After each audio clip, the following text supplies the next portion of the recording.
உலகின் மிகப்பெரிய சமூக வலைதள நிறுவனங்களில் ஒன்றான மெட்டா இந்திய அரசுடன் மீண்டும் சர்ச்சையில் சிக்கியுள்ளது. கடந்த ஜூலை 23ஆம் தேதி மாணவர்கள் முன்னெடுத்த போராட்டங்கள் மற்றும் வினாத்தாள் கசிவு விவகாரம் தொடர்பாக இளைஞர்களுக்கு விளக்கம் அளிக்கும் வகையில் பிரதமர் நரேந்திர மோடி தனது Facebook பக்கத்தில் வீடியோ ஒன்றை வெளியிட்டிருந்தார். ஆனால் அந்த வீடியோ திடீரென தளத்திலிருந்து நீக்கப்பட்டதாக தகவல்கள் வெளியாகியது. நாட்டின் பிரதமரின் அதிகாரப்பூர்வ பதிவே நீக்கப்பட்ட சம்பவம் தேசிய அளவில் கவனத்தை ஈர்த்தது. இந்த விவகாரம் தொடர்பாக மின்னணு மற்றும் தகவல் தொழில்நுட்ப அமைச்சகம் மெட்டாவின் தலைவரை நேரில் ஆஜராகி விளக்கம் அளிக்குமாறு அழைப்பு விடுத்தது.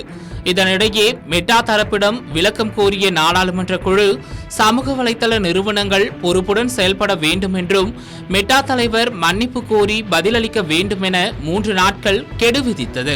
தவறினால் தகவல் தொழில்நுட்ப சட்டத்தின் கீழ் வழங்கப்படும் சேஃப் ஹார்பர் எனப்படும் சட்ட பாதுகாப்பு ரத்து செய்யப்படும் என்றும் எச்சரித்ததாக தகவல்கள் வெளியாகியது. இதையடுத்து மெட்டா தரப்பினர் மத்திய அரசு அதிகாரிகளை சந்தித்து விளக்கம் அளித்திருக்கின்றனர். அப்போது தொழில்நுட்ப பிழை காரணமாக அந்த வீடியோ தவறுதலாக நீக்கப்பட்டது என்றும் பின்னர் உடனடியாக மீண்டும் பதிவேற்றப்பட்டது என்றும் தெரிவித்திருக்கின்றனர்.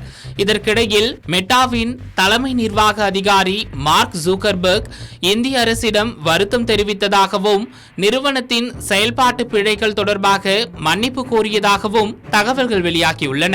அதே சமயம் இந்த மன்னிப்பு பிரதமரின் வீடியோ விவகாரம் மட்டுமின்றி டீஃபேக் வீடியோக்கள், குழந்தைகள் பாதுகாப்பு உள்ளிட்ட பல்வேறு உள்ளடக்க கட்டுப்பாட்டு பிரச்சனைகளையும் உள்ளடக்கியதாக கூறப்படுகிறது. ஒரு வீடியோ தற்காலிகமாக நீக்கப்பட்ட இந்த சம்பவம் இந்திய அரசு மற்றும் மெட்டா இடையேயான உறவை மீண்டும் சோதனைக்குள்ளாக்கியுள்ளதுடன் சமூக வலைதளங்களின் பொறுப்புணர்வு, உள்ளடக்க கட்டுப்பாடு, வெளிப்படைத்தன்மை மற்றும் டிஜிட்டல் தளங்களின் செயல்பாடு குறித்து மீண்டும் விவாதத்தை ஏற்படுத்தியுள்ளது.